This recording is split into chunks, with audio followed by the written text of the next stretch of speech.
Hey, what's up, YouTube? This is Antonio Santana, MBI 3030, and this is just a fast reply to the way forward, because apparently he's leaving a lot of comments about Jesus Christ praying and stuff like that. Do you honestly think that we as Christians never read this in our Bibles? Do you feel that we just overlook these passages? Why did Jesus Christ pray if he's in fact God, and then you make this assumption? See, the problem is you have a Unitarian presupposition about the oneness of God. You have a presupposition that you cannot see God past your own rationality, past your own logic, past your own understanding. We as Christians, the scriptures teach that God is triune in his nature. Jesus Christ praying does not refute our position. It proves our position. It proves that Jesus Christ is not the Father. And that's what we've been saying for the past 2,000 years.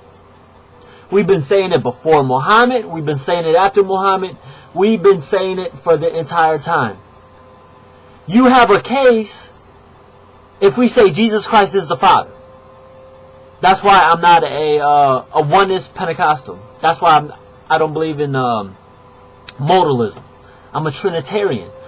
Deal with the text. Understand our positions as Orthodox Christians. Orthodoxy means what is historically true and what the church accepts universally.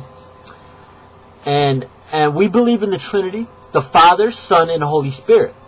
Jesus Christ is not some schizophrenic type individual praying to himself.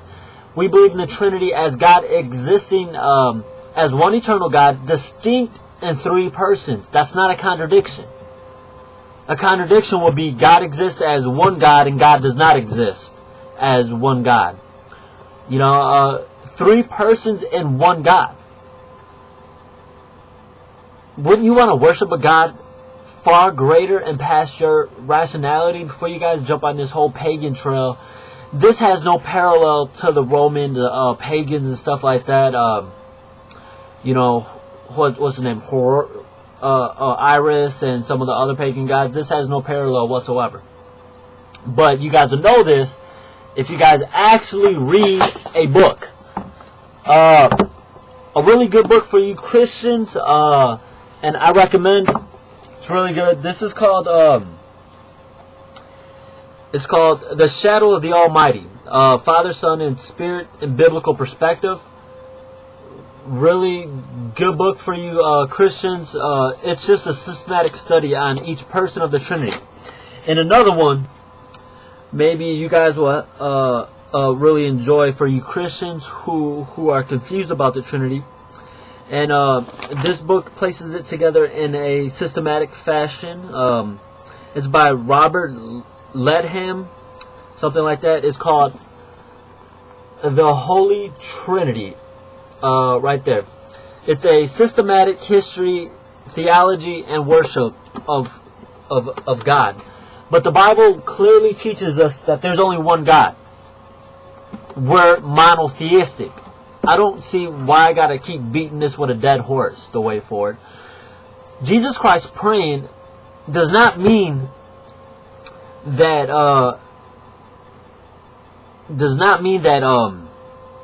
that we're saying he's the Father.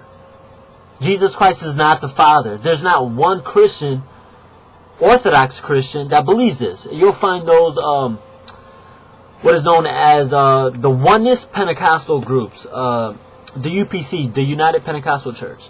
They believe Jesus Christ is the Father, but they're heretical. I could prove this historically, but nevertheless, so all these red herrings and misrepresentations of the Christian faith that you're posting, you're taking verses out of context. Jesus Christ praying shows that he is the Son submitted unto the Father, and we believe this because why? The eternal Son became indwelt in human flesh. Philippians chapter 2. John 1:14, and the Word became flesh and dwelt among us. It wasn't the Father, it wasn't the Holy Spirit, It was the Son. Jesus Christ eternally existed with God the Father before time began.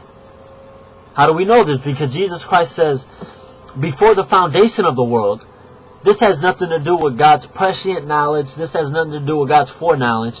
This has something to do with Jesus Christ pre-existing with the Father.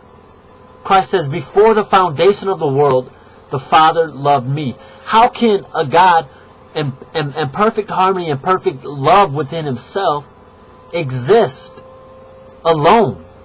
So how can that be a God of love? Love cannot exist by itself. So throughout the Old Testament, we see shadows of this until the incarnation of Jesus Christ. We have a fuller revelation of God. It's not a new revelation. It's a fuller revelation of God. So stop with the red herrings. Stop with the straw man argumentation, the way forward, because clearly you have no understanding.